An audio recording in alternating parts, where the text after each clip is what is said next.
Hey, thank you all for coming here and being here. I appreciate it. And also thank you to the folks on Zoom. Looks like we have many of you on there. Um, we'll see how, for those of you at home, Zoom is like covering up part of the slides, but hopefully it won't matter too much. Again, so I'm here to talk about how to make good videos. Um, I've been making videos for a long time, and I wanted to pass along some of my experience. I've given this talk now for several years, and I think, one of the best times I did it in terms of getting into the weeds on being a filmmaking workshop. There's a link to that off the McGinnis page. So I'm conscious of that content already being out there, and I probably will cover some of that again here today, but I'm trying to, as always, change this up and have new things. So let's jump in here. As I mentioned, do I have, there we go. It's going to be a click. So over at the Robotics Institute, I've been gathering videos of like this for years, with robots rolling around and doing all kinds of things. And I think I just had a conversation with a student who's like, oh, robotics has a film and video production in-house. And it's because we're a very visual thing. And a lot of in the past, robots didn't work so well. And you needed a video editor to make them look like they worked better than they did. Thankfully, my editing skills get to be used more creatively than simply trying to make the robot look like it works today. And this is over in Newell Simon, where my home is. What are you going to learn today? Why are you here? Why should you listen to me? I hope that we could go over these topics. I want you to walk out of here understanding the elements of a compelling script and really put the emphasis on the script and the planning. The most important part of your video is what you do before you even touch a camera. We're going to talk about capturing good stuff, getting the best out of what equipment you have, not necessarily the best equipment on earth. I'm a big believer in you can do so much with the equipment you have access to, with a little creativity and a little know-how. And we are going to touch on editing and maybe do some demos at the end. And I want to show pictures of different timelines and things. Truth be told, editing is a whole thing, and we'll get to that later. And I'm going to base this around breaking down some recent work. So there's this thing called the NSF Convergence Accelerator. How many of you have heard of this? Is this a famous thing? Is this something that exists? It's the NSF's version of trying to create startups. And they, for the National Science Foundation, this is kind of weird because, typically we've thought of them more as scientists.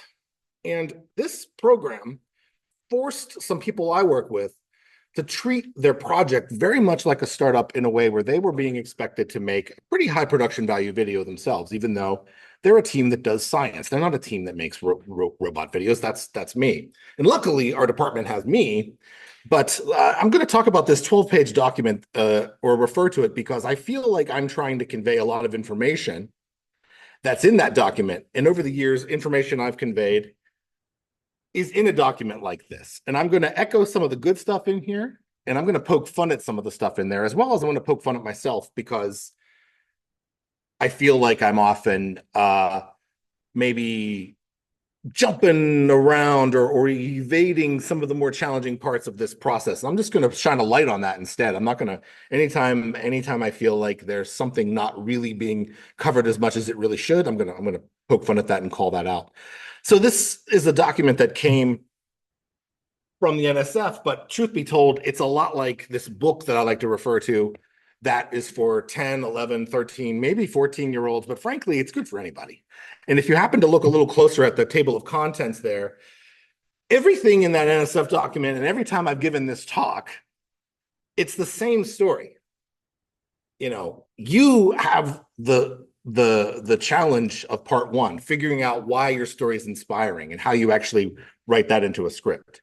I'm going to harp today on visualizing things. And what does that mean? We have to visualize your pitch and visualize whatever you're making a video about.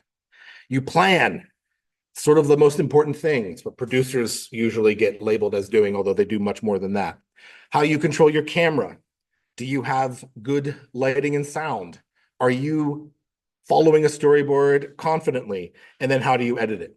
Again, this book is for kids. It looks like this. And I'm not dissing it. It's actually, would have saved me a lot of money, instead of going to film school. This might have gotten me, 80% there. It's pretty funny how really this stuff comes with practice. So you can learn the terminology, you can learn the basics of what's important, and then you get better at them when you practice.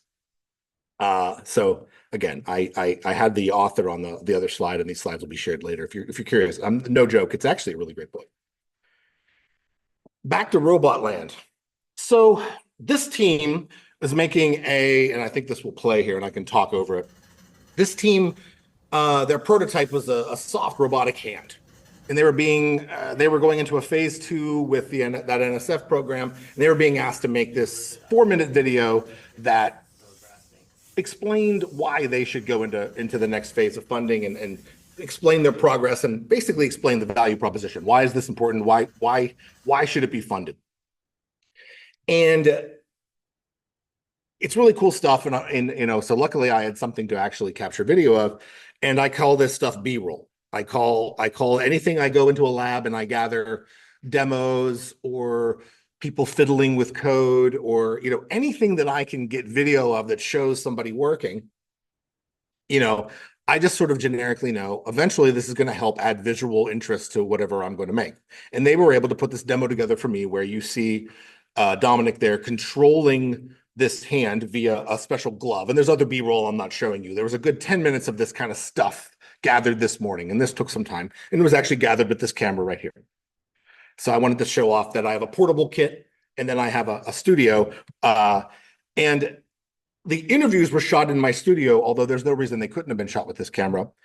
And I thought the best thing to do was just to show you this video, and then I'll be able to refer back to it and give you a sense of what I think a really, really high bar on production value is. And I also should say, with the caveat that this had a turnaround time of about 10 days.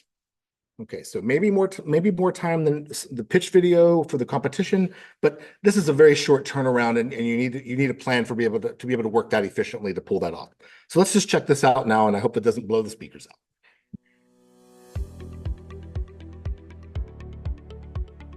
The hand is an incredibly beautiful and complex organ, and it's an organ that we take for granted. We use it for work, we use it for play, we use it to caress, fine movement, gross movement, power. When any of those functions are lost, the hand is compromised. I have a residual limb just below my elbow, about 3 to 4 inches. I use assistive devices and my prosthesis in the operating room to do fine motor techniques and procedures on patients. I am the only nurse anesthetist that has one arm. That weight puts a lot of pressure here as it wants to fall down. There's always a challenge. Being able to carry your small child in one hand and carry a grocery bag in another. Being able to stabilize a plate in something as simple as cutting my steak. Those things are struggles that I have every day. Fine motor skills, they still have problems with. Picking up little things, it's almost impossible to do. Durability is another issue. Cables and spectra still break through on the joints. Ligament does not pull the finger closed and ultimately doesn't let the finger open. Tissue of our hand can close that gap when you're pinching something. Products now that we have, even the best hands on the market, they're rubber with plastic, potentially like a silicone type, but it does not move like our human tissue does. Another thing is the way the bones in the hand are connected and how important that is to not only hand mobility, but hand strength and stability. So our solution is a bio-inspired robotic hand that combines softness with strength and all-over sensing with dexterity. Our hand has rigid skeleton inside. When we grasp something, the rigid body, the structure is actually very important. So for the skin, we are using elastic material for now to make the adaptability when there's a contact. We have multiple electrodes inside one finger, 12 electrodes in one finger, so we can sense any contact force within this skin. And our polymers need to be integrated with that structure so that not only will they do actuation, but the sensing by the fluid will also symbiotically work with our actuation mechanism. Polymers can be designed with functionality, with adhesive property, thermal property, electrical property, to have that level of dexterity that we need. But just being able to customize it, no matter what kind of application you have, prosthetics or somewhere in manufacturing or in agriculture, that's, I think, a big opportunity that we have and that we have built over the years with our design pipelines, what we know about these hands, how to control them. The hand that you might want for a manufacturing process versus a hand you might want in agriculture versus a hand that this individual might need or some other individual might need could be completely different. And so our proprietary software allows us to do this kind of customization. The thing I love most about this project is the passion it inspires in everybody who's become involved. I think what this team is trying to do is to bridge the gap of things that were not possible 20 years ago or not even 10 years ago. They're trying to find a way to incorporate sensibility into this hand, and they already have a hand that is functioning, capable of picking up small objects with relatively good dexterity. If we can restore function to these individuals, we do something that has not been accomplished, and I feel as though we are close. All right. So thank you for watching that. That's I know it's 4 minutes and a big chunk of this time, but I thought it was very relevant to see one from beginning to end and to see all of the parts that made this video. And I feel like, and that was 4 minutes. That was 4 minutes even. I believe it's like 2 frames shy of 4 minutes. There was everything in there. It had the voices of experts. It had the technology. It had the problem they're trying to solve. It had the team. This is one of the more helpful things from the NSF document.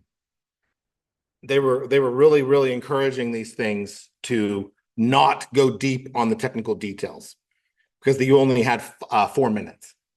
So I think that that's good advice in general. I think you want to entice people to learn more, have them sit up and really take notice and think, is that possible? Wow, that's amazing. And then watch your 20-minute presentation. You know, you want to leave your audience wanting more so that they come to the 20-minute presentation and get all of the details that they're now excited to hear about. Again, requirements are important. So it all depends. In this case, we were being leaned more in the marketing direction, whereas people in the competition are leaning more toward, well, you need to make sure the elements of your pitch are in the video. So again, the requirements are king.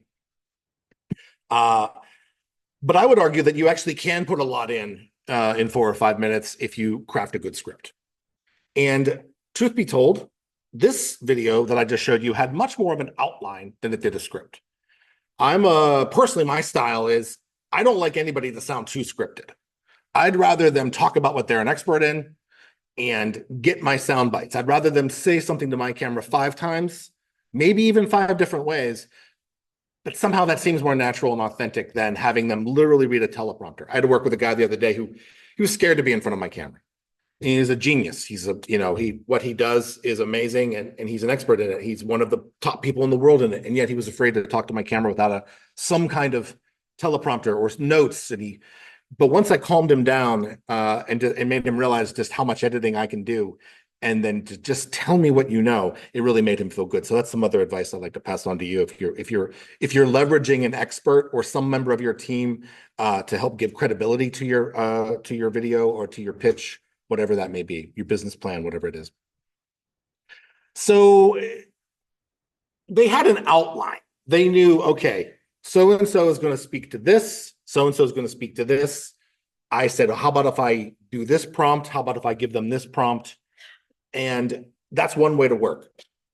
Some people sit down and really kind of nail down exactly what they're going to say and then do their best to perform it for the camera and actually say what you've scripted in a way that feels natural. And I feel that takes a lot more on-camera talent than it does just to let the scientists sort of speak from their own expertise. But I'll let you be the judge of that depending on who your team is and who they represent. So they did have to answer, why is this solution compelling? And this is directly out of the NSF document, and this is kind of boilerplate for any kind of pitch. What's the driving need for your solution, and how will you meet it? And then when you succeed, and it says in the document something cute like, and you will succeed, they're trying to be very affirming. What is the benefit and for whom? So these are typical things that a business plan or a pitch should have, right? And they encouraged everybody to be very confident in their delivery. Don't beat around the bush. This was their advice. I'll let you take that with a grain of salt. So I kind of poke fun at that one because it almost implies that you could do this without confidence. And I think that would be kind of noticeable right away. So maybe they've seen the video where everybody seems not quite as confident about what they're saying. Less is more. So plan, just like the kids' book said. Write a powerful story and don't write this overwritten version of it. For the sake of time, I cut this from here, but I'll just tell a quick story. There's a great book called So You Want to Make a Podcast by Kristen Meinzer, and she has a part in her book where she talks about this beautiful paragraph that looks amazing when you read it in her book.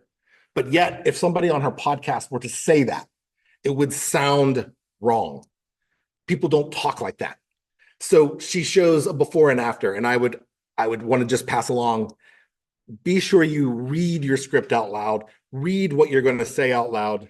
And that's even why I have people just sort of speak naturally, because they're naturally sort of speaking out loud instead of adding in the superfluous words like however and moreover and blah, blah, blah. You know, there's all these kind of things that just should never be said in a video where time is so critical. So this is the hardest thing. You have to figure out how to visualize your idea. You're making a video, you know, and there's different kinds of videos, and visualizing ideas can mean a lot of different things.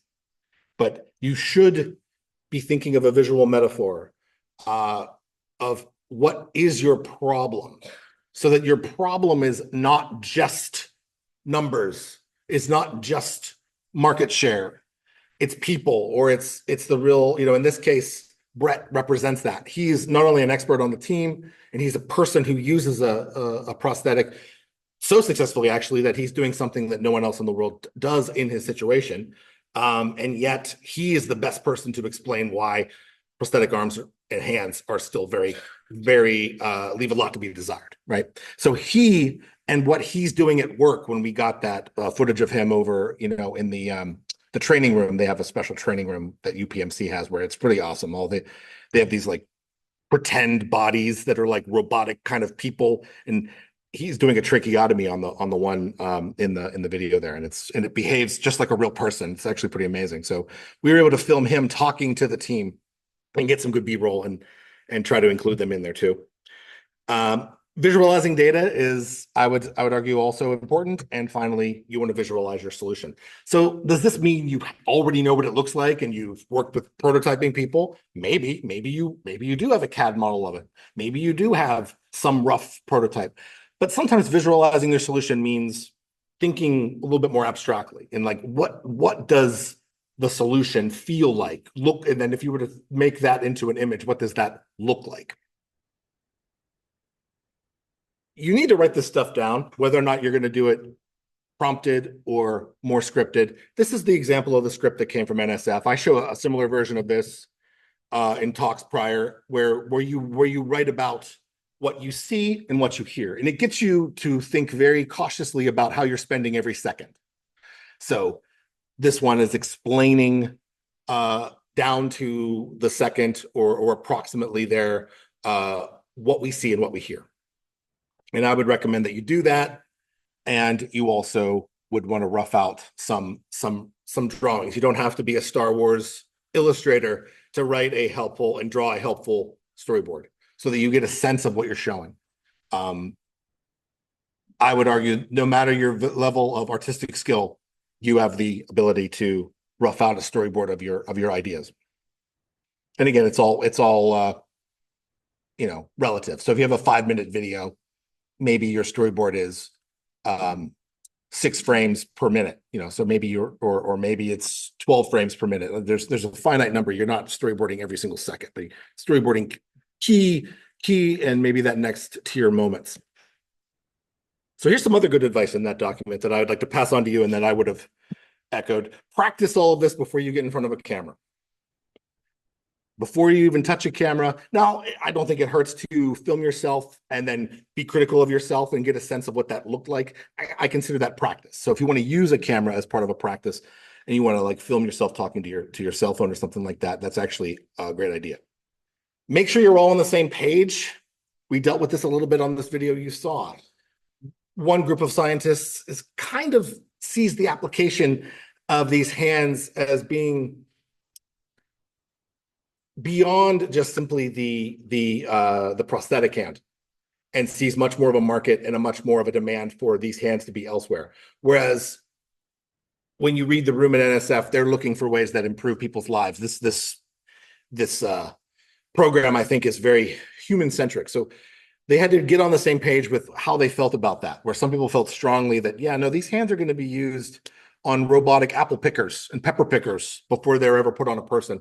And then there's the group of the people who felt strongly otherwise. So having both visions in there in a way that everybody agreed on was, I would say, one of the bigger challenges of the content here. So just don't have it obvious infighting within your team, which I think goes without saying, but you know, it's a good bit of advice.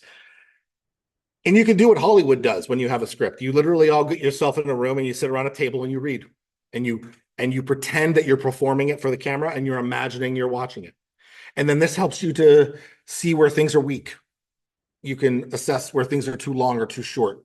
You can assess who's more comfortable and uncomfortable. And I highlighted this word. They put performances in there, and I think that's something to be conscious of. Anytime we're in front of a camera, right now, I'm performing for you. You know, that's what it is. You're performing, and you may speak from experience, you may speak from knowledge, but that's what it is. We're not just having a conversation on the phone. I'm talking to 30 people at once or whatever. So they're just real open about that reality. And I think a lot, especially when you're in a university setting or in a science setting, people don't like to think of themselves as performing. They like to think of themselves as genuine and real. And that's why I try to make that be as obvious as possible. And this will really help. This is probably the most important thing you can do. And it's free. And you're wasting less time by doing this. People, they know this, they try to do this, and often they still don't do this enough. And they still end up wasting time shooting something that ends up being unusable, et cetera, et cetera. So this is probably, you know, as common sense as this is, probably one of the most important things I could tell you here today. So if you do talk to a camera like these folks did, try to pretend that you're just talking to somebody who really is interested in what you're talking about. You're talking to a friend, you're talking to one person. You're not just looking at a lens. And doesn't hurt that they, you know, like you. Make yourself feel comfortable. Try to imagine that you're speaking to just one person in a relaxing way as possible. I often have to put people in front of my camera, let them be uncomfortable for a while, talk to them. Maybe we chat. Maybe they finally get over their nerves a bit, and then we go back and do some of those same things again. And it's amazing how different what they did first when their nerves were up versus after they had a chance to relax. So set yourself up for success. The more you do this, the easier it is to get to the place of relaxing. But like I said, it really depends on the person. And do as many takes as you need, because they will never see the bad ones. So here's a little thing I like to talk about. Are you capturing your slides, or are you actually making a video? I think there's some conflict here in terms of sometimes just the kind of information you need to convey. And I would encourage you to try to have at least a happy medium if you do plan to just basically screen capture your slides. I do think that could be the heart of the video that you make, but I would recommend that you supplement it with other things. If you are capturing your slides, have any of you ever heard of this program called ScreenFlow, or used a program called ScreenFlow? It's a pretty inexpensive program that has paid dividends to me. I think I originally bought it for like $59. And I mainly wanted to do good screen capture with it. Turns out it's a full-featured editor. It's very intuitive. I think now it costs $79 or $99. Whatever it costs, it's worth it, and I hope CMU has it in their computer labs, although you may not want to be doing live capture in the CMU computer lab. So I just want to give them a shout out. I'm not affiliated with ScreenFlow in any way, but it has been one of the most handy tools I use when I'm not using Adobe After Effects or Final Cut Pro. Those are the tools that I'm most comfortable in. Because I want you to be able to show your slides and you whenever you want, and maybe sometimes only you, and maybe sometimes a clean version of you. And the tool lets you plug other devices to your laptop and tell the ScreenFlow to actually capture the audio from these other sources. For example, this lovely Yeti mic here is going to sound much better than most laptop microphones. I wanted to show an example of this. The Adobe Max is a conference that Adobe holds, and they had a virtual one a couple of years back during the COVID thing, or maybe it was slightly after COVID, but they were still in that phase. And I thought it was a really great example of, if your presentation is primarily slide driven, that doesn't mean you have to not make it a little bit more interesting, or to have a way to better connect with your audience. And this guy does a great job of doing it. And how you can use that data point to maximize. He's muted so I can talk over him. All right, let's start with some golden rules. And these are 6 fundamental principles that are never changing. Sometimes the world of his slides have some animation to them. Complex, overwhelming. Still basically a PowerPoint or Keynote. I've seen this over the years that I've been involved with. He is triggering slide changes. Thousands of people in how to do social media. The main thing I want to show here is that he can cut to himself full screen when necessary, when looking at the slide is unnecessary, to bring the attention back to him as a public speaker. Changes all the time. And he can cut back to the slide or have the slide fill the screen when necessary. Changes all the time, and it seems overwhelming. So this is one of the boil it down and distill it down to its first common sort of, principles. okay, I need to do this in an afternoon kind of solution. I have a good slide deck that has visual interest. Capture it with ScreenFlow, and you'd have this done in an afternoon, because ScreenFlow would really help with Number basic 1, editing that's going word on. of mouth is our ultimate ambition. Are there other tools you can build this in? Of course. I'm just shouting that one out as a one shot, if your main goal is some format like this. That is our number 1. Very different than the video I showed before. Lots of people to talk about us. And this is like him, proxy him because he can't be there in person to give the talk. And I also like that video because Zoom usually puts the person in the upper corner, about as small as you can get. And usually that camera's in the back of the room if you're at CMU, and there's this like little teeny tiny person. So you might as well not even have that video there at all. You might as well just have the audio of the speaker, but whatever. That's my complaint. So this is my studio. I brought some show and tell here today. I brought a portable light, portable in quotes, brought my smaller Lumix camera, which is actually a really great video production cam, and tripod. This kit is what you saw filming Brett at his work, or you saw me filming the demo of the robot hand. I have other cameras, but this has been my current little fave set that I can roll around in a bag. In my studio, I have a green screen, which is just a green curtain, and I have my fancier camera, which is heavier. That's a Blackmagic camera, and I have some lights in there, and I can light this in a way that puts the speaker in relatively even light. I'm not trying to do anything too dramatic. I'm just trying to basically have them pretty much evenly lit, maybe with a little bit more light on one side so that it doesn't look too flat. But the real reason I do this is because the room has carpeting. I have my best microphone right over their head. And that's what I think is the most important thing to get from having a controlled situation. I think any video you make, you should be just as concerned, if not more concerned, by how good the audio sounds. Studies have shown anytime the audio goes bad on something, people tune out. I hope the people on Zoom are hearing me well, because they've long gone away if I don't sound pretty good. So I wanted to show you this. I couldn't bring this with me as easily. I could have. It is even more, in quotes, portable. This is very portable. This is a little bunch of images I grabbed from the web last year. These are images actually from Pexels, which is a thing I'm going to talk more about. These are just stock photos, actually. But they actually prove the point well. Tabletop tripods and cell phone mounts that actually can hold the cell phone. This one here on the right even has a little light up there. There's ring lights and all this stuff. We know about all of that if you've been paying attention to just how much of this stuff became so important over the last few years. This is a great way to get half-decent video. And probably in that Adobe Max video, that's probably that guy's iPhone on a tripod like this. if I had to take a guess. So that is the visual. Sometimes you get media from a member of your team or from your customer or from other places. This is some video that was shot by one of the students, and I thought it'd be cool to show a clip, this is yet another video that's different than some of the others that I've shown, but it has some similarities and overlap. Navigate through confined spaces. Our robot can safely navigate through super confined spaces like offices, narrow corridors. It can go through a lot of both static and dynamic obstacles. But the question we want to answer is, can we, maintain this agility and simultaneously build a system that is safe, that people can trust? It is fully 100% autonomous and onboard. All the computation, all the sensing, all the decision making are fully onboard. We add a depth camera in front of it, and this is directly connected to the mini PC on board. And this RNX GSM module that computes all the sensing and all the decision making.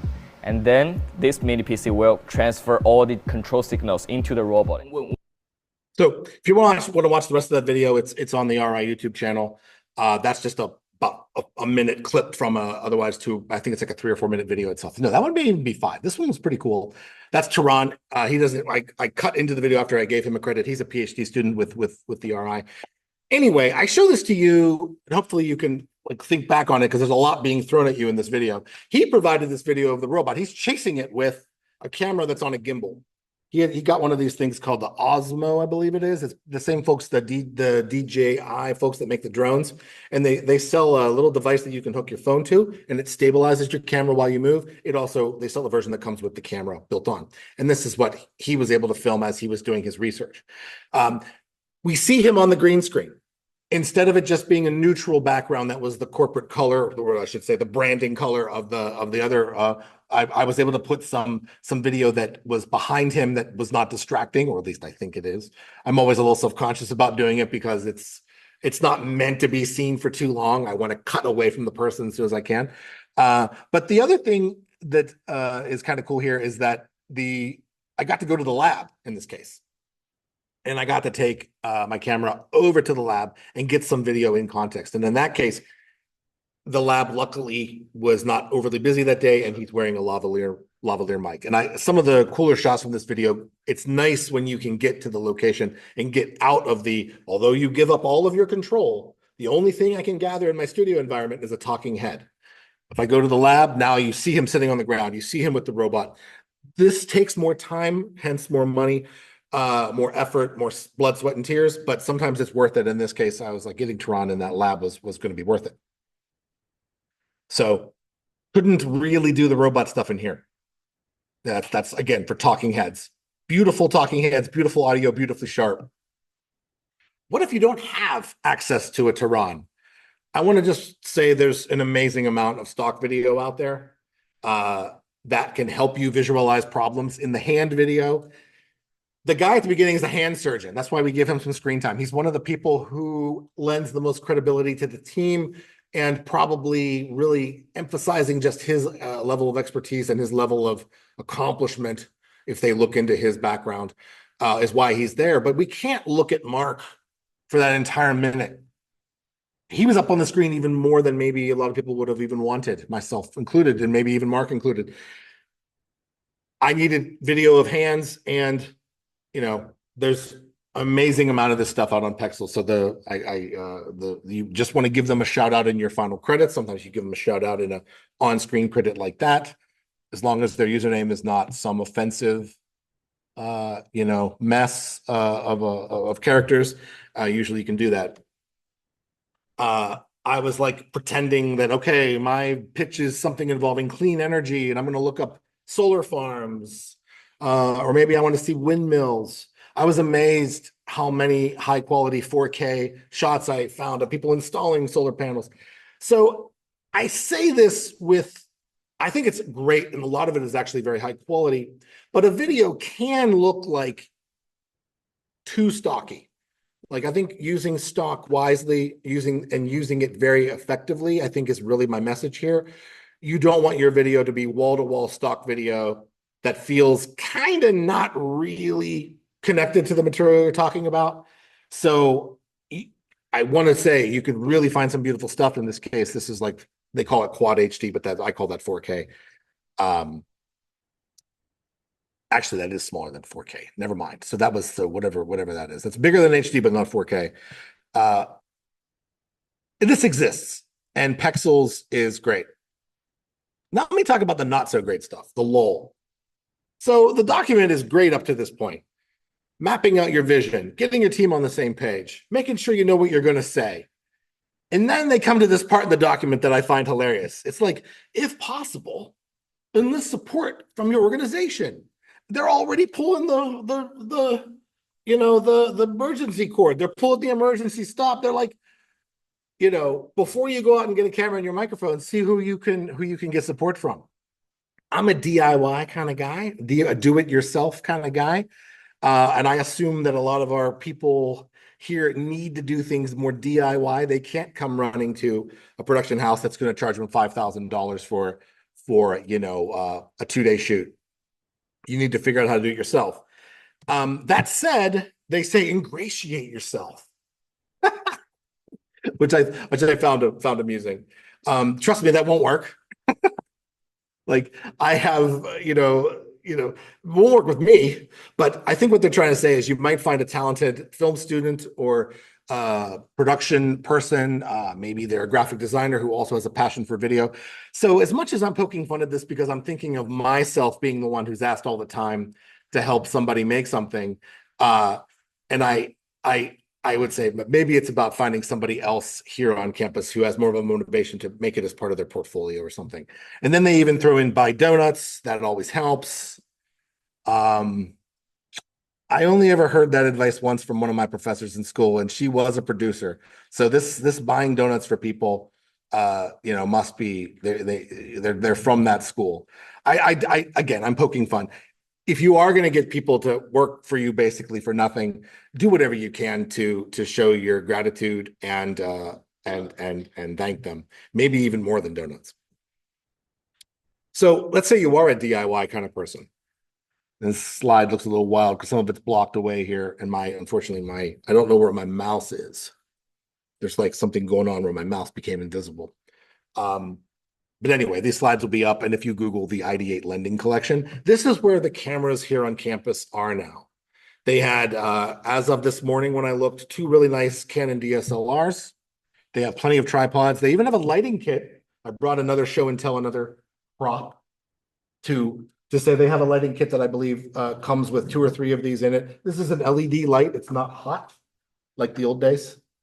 And there's actually a color adjustment on it too, so I can match the color of the light coming through these windows to be daytime or orange if I'm shooting under orange light. This is where you go. This is on the A level of the Hunt Library. You go down the steps, you go past the cool ID8 sort of neon art, and this is probably the best one they had right now. I saw it for sale on B&H for well over $2,000. And you can check out a lens. It comes with a lens, but you may actually want to check out a lens that's allows you a little bit more flexibility because it was a fixed focal length lens. But yeah, this exists, and this is to anybody on campus, even though it supports the ID8 classes. It's anybody with a CMU ID. So some advice on gathering your own video. If you are able to capture video of your team working or of some prototype or who knows what, please stabilize your camera. Don't shake it all over the place. There is stabilization built into a modern iPhone. It's not perfect. It's not miraculous. You'll see where you push the limits of it because you'll see some weird artifacting and stuff. Take a minute and think about how the shot's composed. Does it match your storyboard? If you haven't storyboarded, does the shot look well composed? Is it close enough to what you're filming? Is it a well-balanced shot? Should this shot be a static shot? Should you be closer? Should you be further away? Should the camera move? But whatever you do, if you move at all, move nice and slow. These are the 4 golden rules, and yet they take time and practice and patience. And it is still something that when you're under the gun, and I'm speaking from personal experience, you can still accidentally be caught without your tripod and think, oh, I can film. And then you're lucky if you hold yourself as still as possible and get 3 or 4 seconds of usable stuff. So get a tripod, and it's no joke. Audio is king.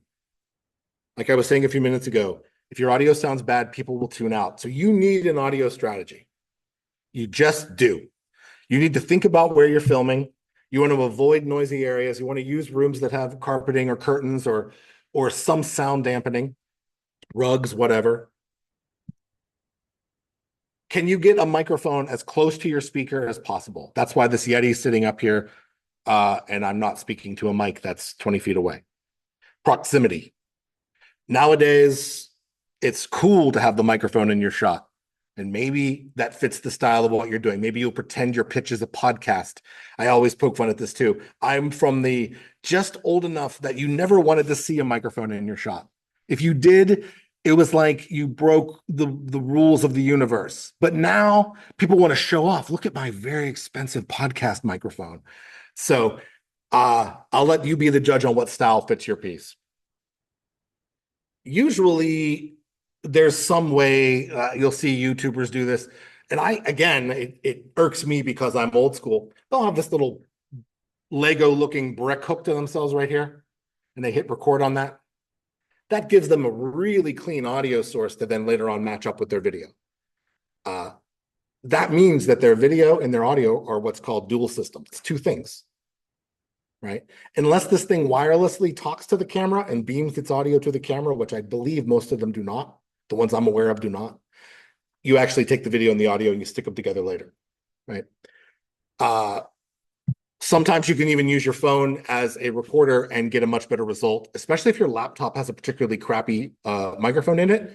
You can record your slides, for example, and then be recording yourself talking with your iPhone or with your whatever, your Samsung that has a comparable good sounding microphone. And then again, you take that audio from that source and you match it up with your video later. This is one of these easier said than done things for some people, but the bigger idea here is just to be conscious of, don't make this beautiful video with bad audio. Give some attention to your audio strategy. It's really important. And I forgot about this part. Yes, so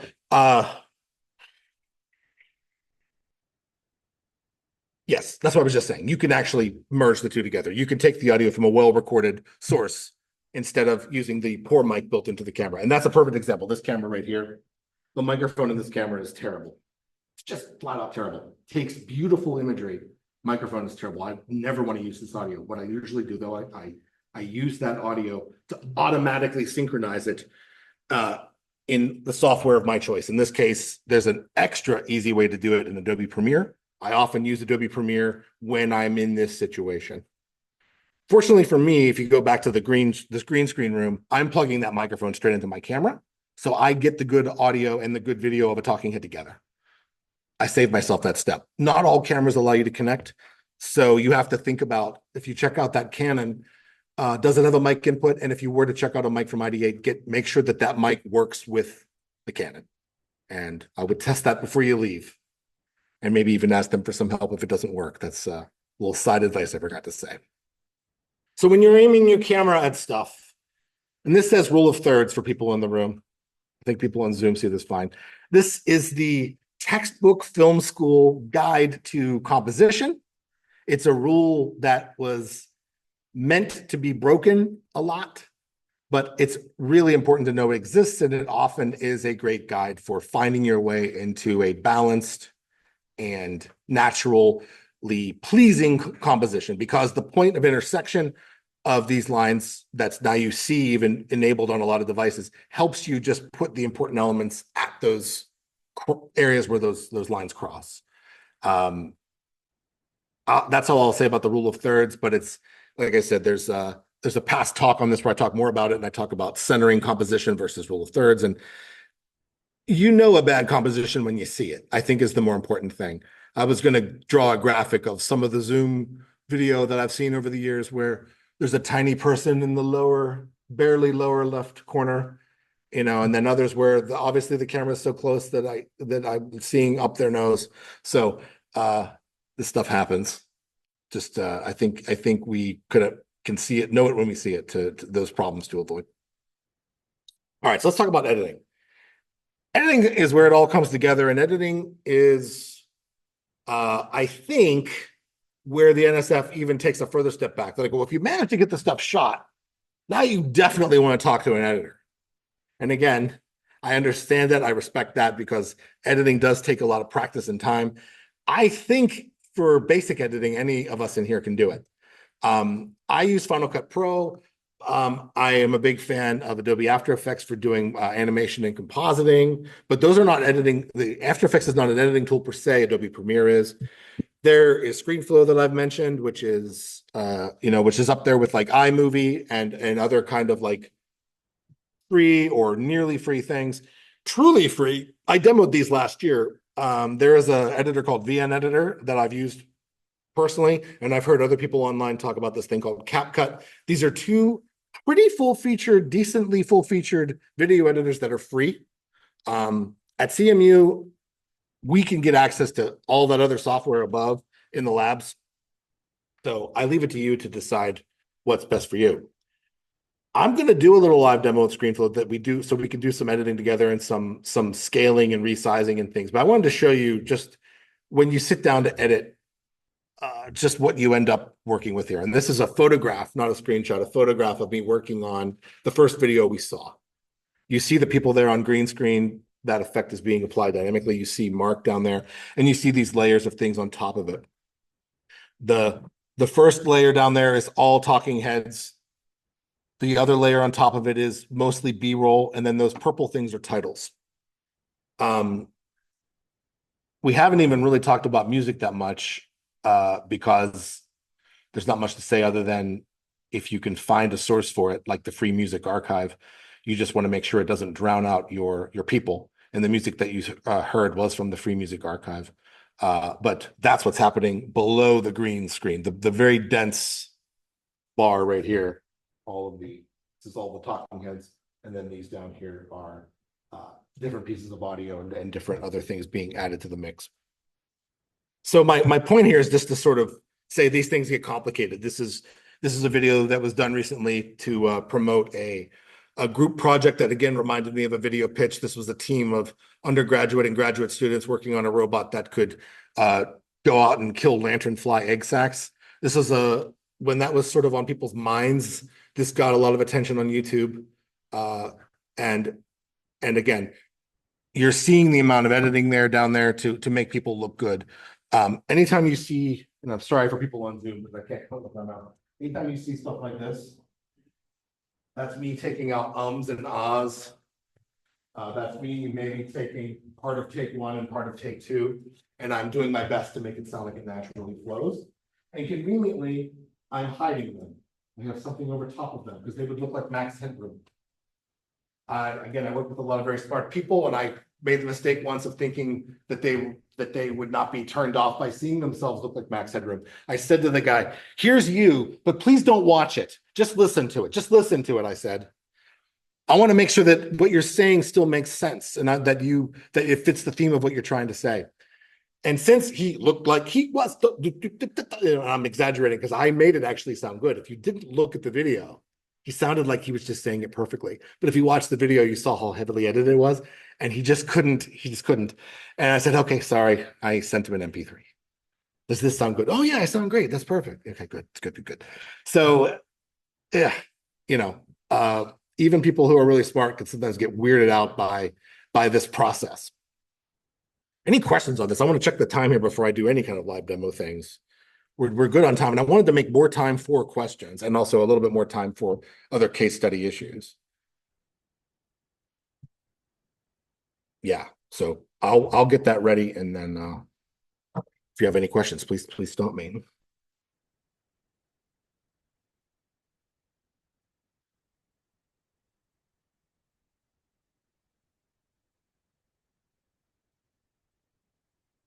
Yeah.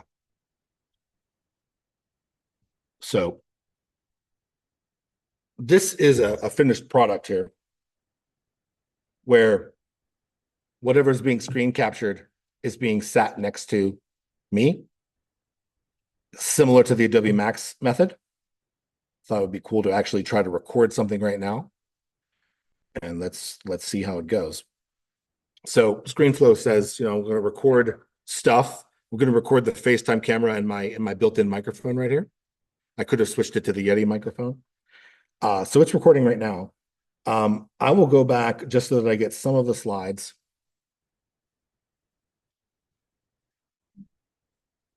And let's pretend that I'm talking to these things.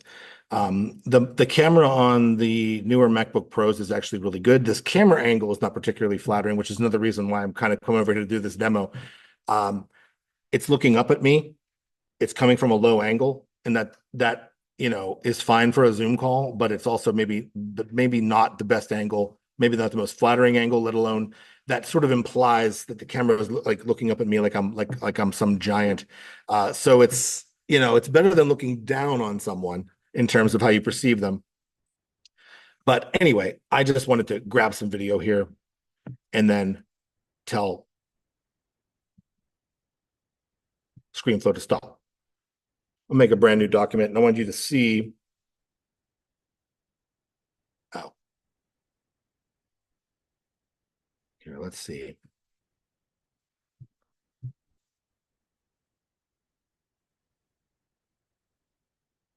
Ah.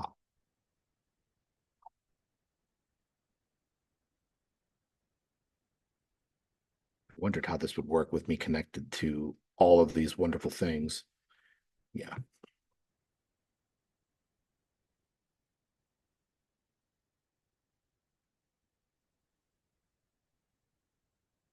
Let's try this once, and if it doesn't, that is okay. Yeah, with me connected to the projector right now, it's not letting me. But what you normally would get is the and hopefully folks out in the world are seeing, because this is an interface thing. I don't know if Zoom filters that out, but you'd be able to check which display you're actually capturing. And in this case, it's telling me a warning of some sort, again, because I'm connected to this whole system here, which normally you wouldn't be. And you can add items. So maybe this whole thing is now being treated like the Crestron. Maybe I can just add that as a source, and let's see if that actually works or not.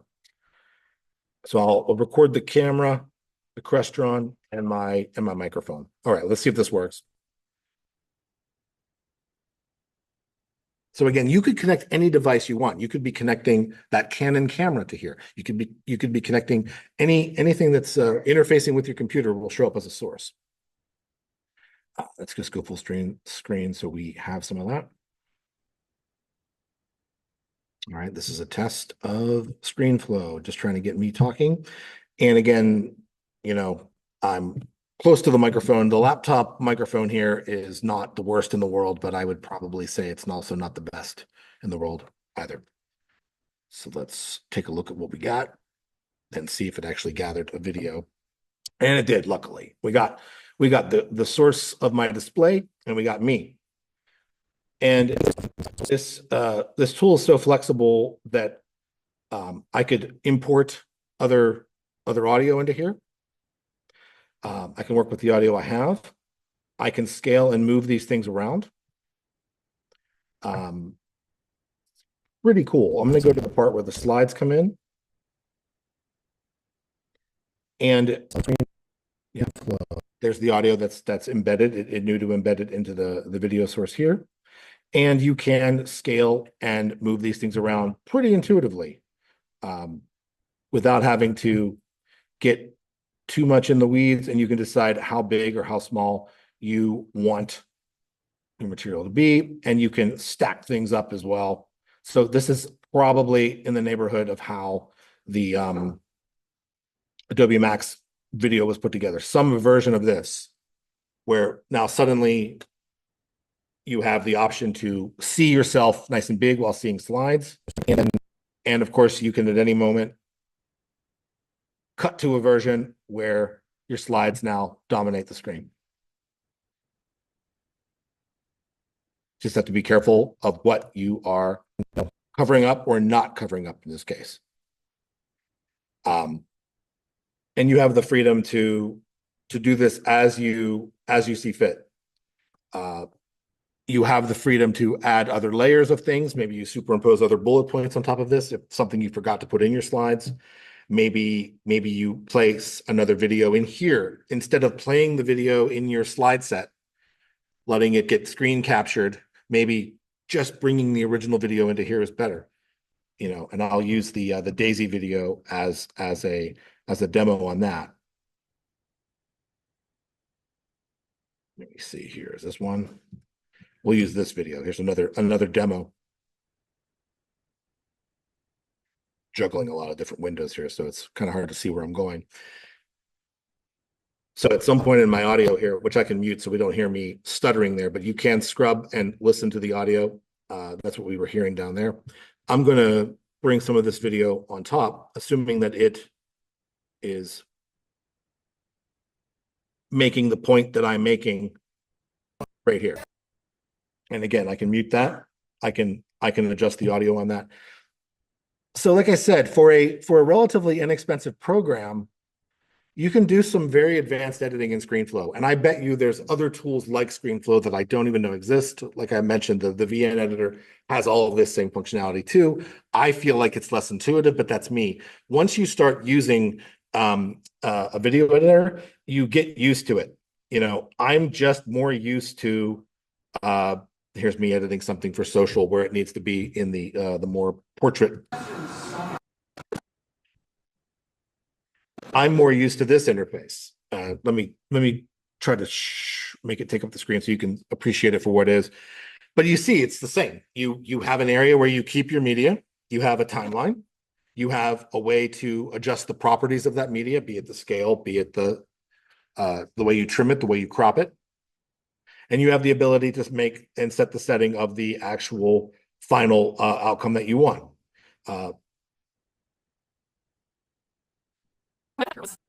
So we have, I thought it'd be interesting to also show you video on the green screen where it's not a perfect green, but a lot of the tools out there can work with a range of greens. Just tell your talent, don't wear any green. Talent, I'm sure Andrea would be thrilled. She's a professor of robotics, works on robot safety, among other things. Green screens are not particularly great with hair like Andrea's. So I sometimes do her shot over in After Effects, and I use the green screen effect in After Effects that does a little bit more nuance and a little bit more care around hair like this.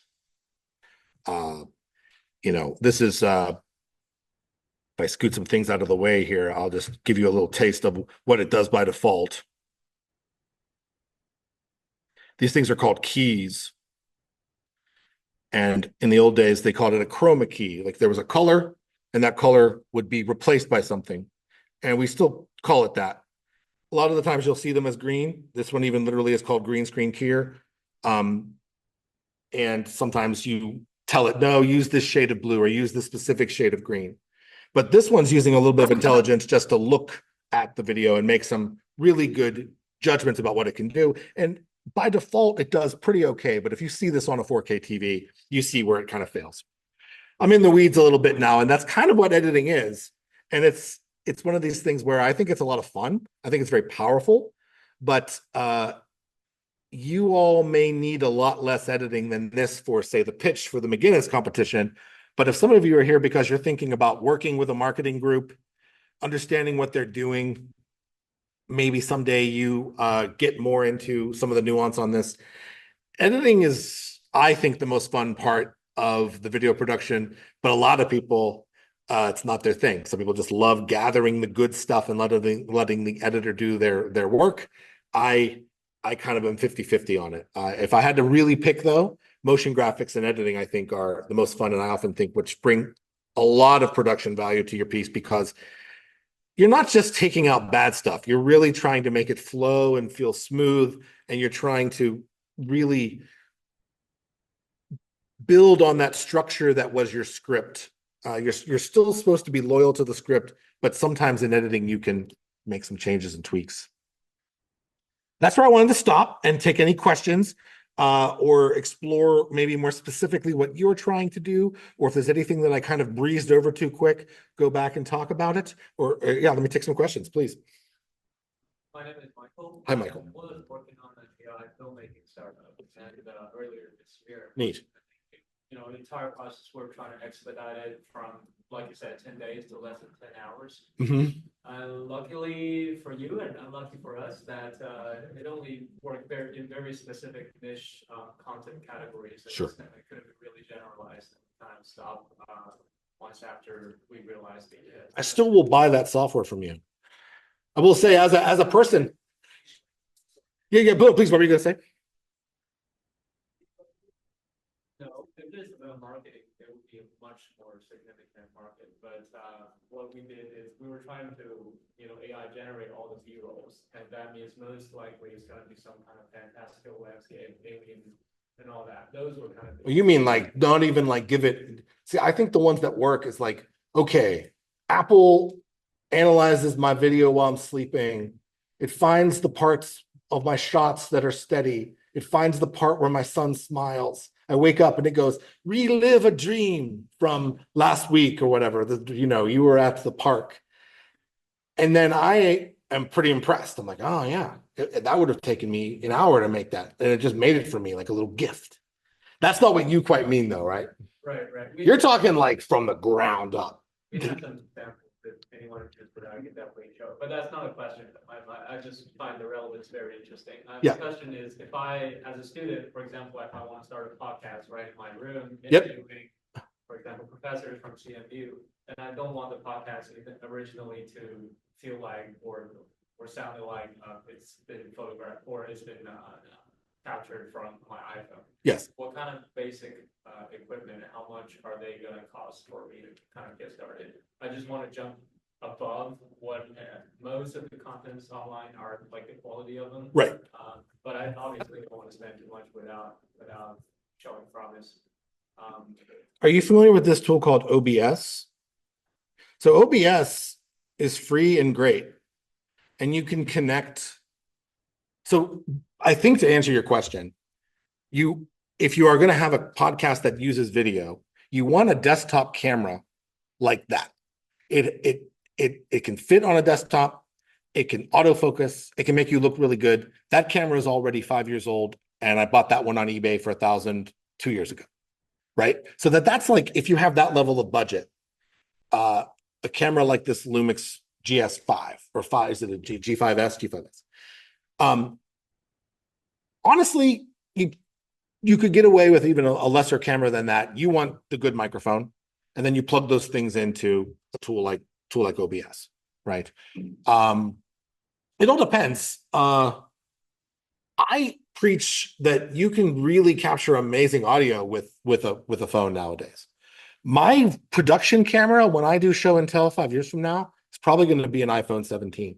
They're already shooting in ProRes on there. I'm going to be Velcroing an SSD to the back of my phone. And what it can do now, if I were to go out and say, hey, department, I need to buy the brand newest iPhone, it would probably do a better job than this camera. The only thing that this camera does that I particularly still appreciate that probably the iPhone might still struggle with is the flexibility on lenses. You're probably stuck with some specific settings, or maybe the lens can only really do two things, whereas this one gives me more flexibility there. And I like having lens flexibility. But what it can do is amazing. So it sounds like video and audio could both be handled by an iPhone pretty professionally. Especially if it's a new iPhone. Talking about lighting, I'm trying to see what else is there. I think your mise en scène, as they say, your what you put in front of the camera is what adds production value. You see your nicer podcasts where they put some light on certain things in the background. There's some attention to what the background is. Again, they're using probably an accent light and a key light. I didn't really talk about lighting. It's another one of these elephants in the room, much like editing, where it's sort of like, I used to tell this joke. There was an old Monty Python skit, how to do it. Like, today we're going to learn how to play the flute. Well, you blow here and you move your fingers up and down here, right? And that's how I feel when I talk about lighting, because it's like you put the light there and you turn it on. And in a sense, that's true, but it's like, okay, sometimes you only need 2 lights. Sometimes you need 4. Sometimes you only need 1. You saw in my little green room setup there, I'm going for a relatively even amount of light. So I'm kind of evenly lighting them from both sides, and then I have a little bit more of a soft light coming from dominating from one side in the back. But this idea of a light kit, yes, that adds a lot of production value to your piece. Another thing we used to sort of say, just to students in general and to people sort of working with little to no budget, is how can you take advantage of natural light? You know, put yourself facing a window and let the camera capture the light that you're getting for free. Or can you bounce the light off of wow, we have a lot of white tables in here. But if you're trying to do like a certain kind of tech podcast, it's hilarious. I feel like the most famous one has the worst production value. What's that guy's name? Max? Like, he talks to freaking Mark Zuckerberg on his podcast. And it looks, so it's an interesting time. Like, that guy's credibility is just his knowledge and his questions. People don't even care what the video looks like. But if I'm watching a podcast that teaches me video skills, their stuff better look good, or I'm what? Do you know who I'm talking about? This Max Friedman guy? Or Lex? Yes, thank you. Yes. Yes, I'm sorry, question.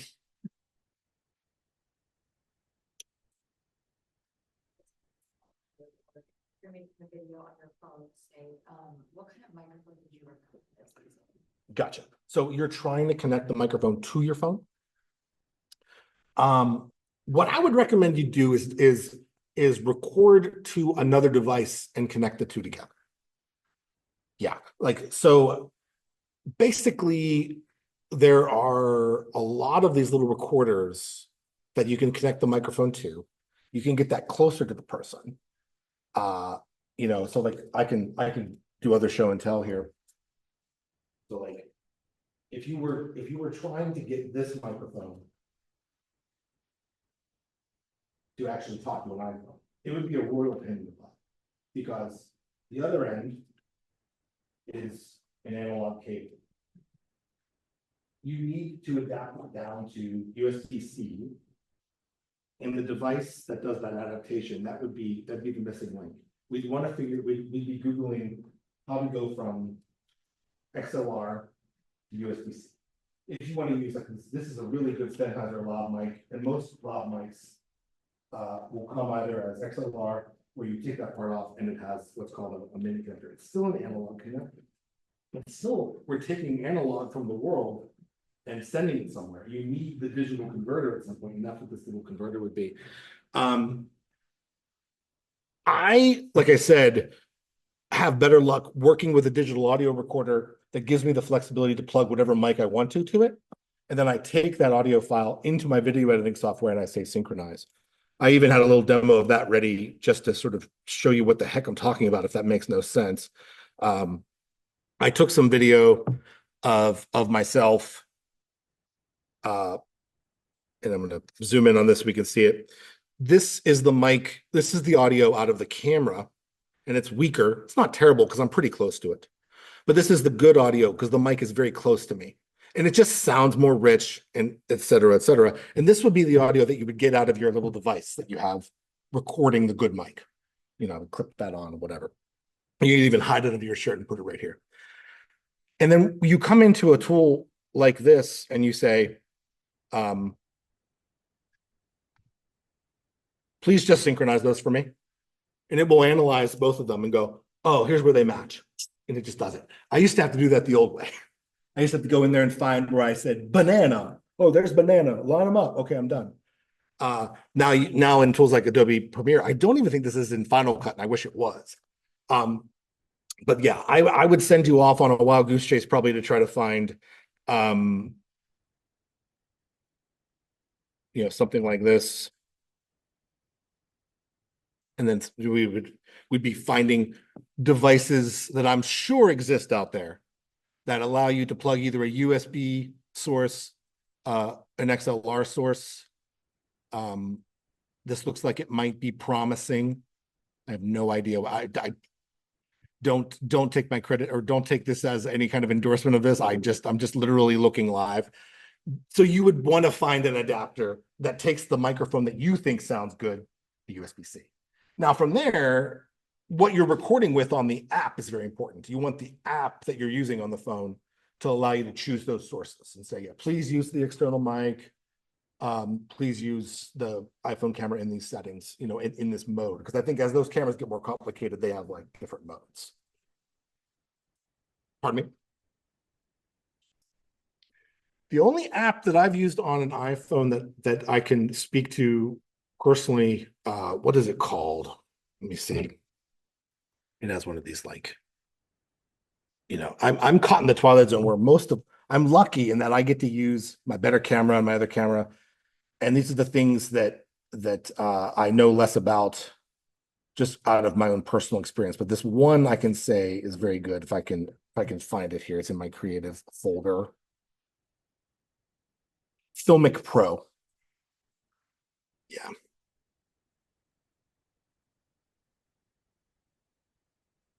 Has anyone ever heard of this? It's a really good app. And you can get the most out of what your phone can do with an app like this. And I think it's reasonably priced. It's probably like one of these ones that's like $10 or something like that, which for an app is like $1 million. Yeah. Yeah. And I believe Blackmagic Design makes one too. But again, I'm lucky enough to use their bigger camera. And this one, though, I can say for sure from personal experience, this kind of blew my mind. And this is even talking about using it on an iPhone 10, not even a new iPhone. Yeah. Yeah, so my primary use is for videos. It's going to be creating videos where slides plus space. You want screen flow, man. Is there any CMU software that's free and better?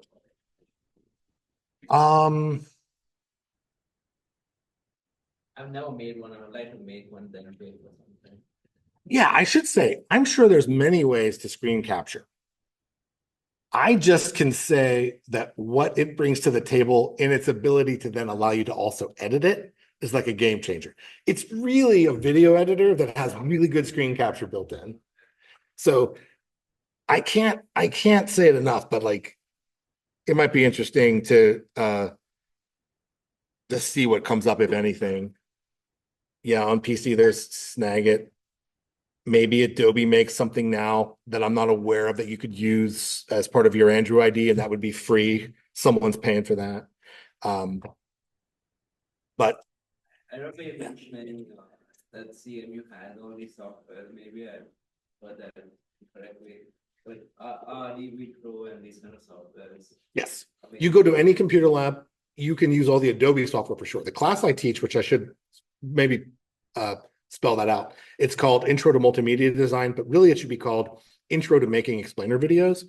And just your Android ID gets you access to everything you need for that class: Photoshop, Illustrator, Adobe Premiere, Adobe After Effects, and Adobe Audition, which is their version of audio only software.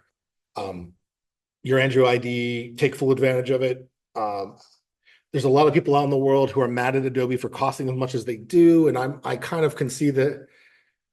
Yeah, I mean, I'm kind of at this point in my life, I'm kind of like fenced in by them, but I've seen a lot of alternative software out there that is really good also. And if you Google like alternatives to Creative Cloud, I can say some of them actually are pretty good.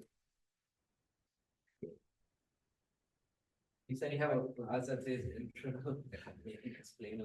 We basically make an explainer. They make 4 videos in the class. Projects 3 and 4 are an explainer video that's just fact-based, and then number 4 is more of a persuasive argument video where you leverage those facts to persuade however you wish. Yeah, if you look it up in the catalog, it's called Intro to Multimedia Design. Anybody can and on campus can take it. It needs a new name. It should literally be called Intro to Making Vox Explainer Videos, because I lean heavily on the visual language in those, and I think they make some of the best, coolest ones. So we often look to them for like, okay, let's deconstruct how they did this. Let's try to figure out how we would do it. Thank you. Anybody on Zoom have any questions? Anyone still there? Have I lost you all? Do I even know where Zoom is? I didn't quit the call, did I? Okay, good. Well, I appreciate you all coming, and I'm on campus. If you ever have any questions, let me know. Thank you.